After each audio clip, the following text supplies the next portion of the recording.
Denis, puis toute l'équipe de tous les arts pour l'invitation, et puis aussi pour les événements en poésie, puisque moi je viens régulièrement ici écouter les auteurs et les poètes qui viennent se produire. Donc un gros merci à vous. Je voulais dire un petit mot aussi pour ma famille qui est là, puis mes amis. Il n'est pas là. Oui, ils sont là, donc j'apprécie qu'ils soient déplacés.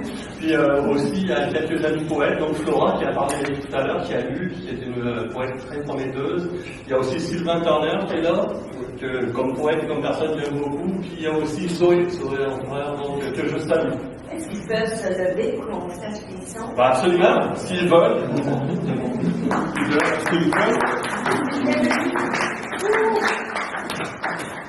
Sylvain s'est produit ici il n'y a pas longtemps, c'était l'hiver dernier, c'est ça. Avant de commencer, je vais vous parler un peu de poésie, comme disait Elena. Moi, je trouve qu'on rentre en poésie comme on entre un peu dans les orques ou la foi. Il faut vraiment être passionné par la poésie, être passionné par la littérature. Et je pense qu'à notre époque, une époque centrée sur l'individualisme et aussi beaucoup sur toutes sortes de tragédies, de problèmes, on en a essentiellement besoin. Voilà.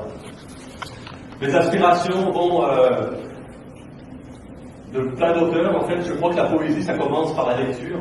Je ne crois pas qu'on peut écrire de la poésie sans lire. Je pense que les prémices, c'est d'abord de lire. Et donc, je lis beaucoup d'auteurs internationaux comme québécois, parce qu'on a un grand déficit d'avoir des auteurs de très très grande qualité. Donc, j'en citais ce midi.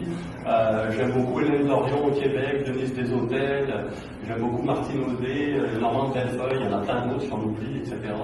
Puis les auteurs internationaux, j'aime beaucoup Anis Eccles, Adonis, Roberto Roy-Rose, donc je vous encourage à les lire. Voilà. Je vais commencer avec un premier recueil qui s'appelle Rien de plus qu'un écho. Je vais lire la préface pour l'introduction. Je l'ai écrit, donc il est sorti en 2021. Donc voilà. Donc rien de plus qu'un écho oscille entre l'être et le non-être. Petite réflexion philosophique, contemplative sur la condition humaine. Le recueil aborde les thèmes de la finitude et du destin.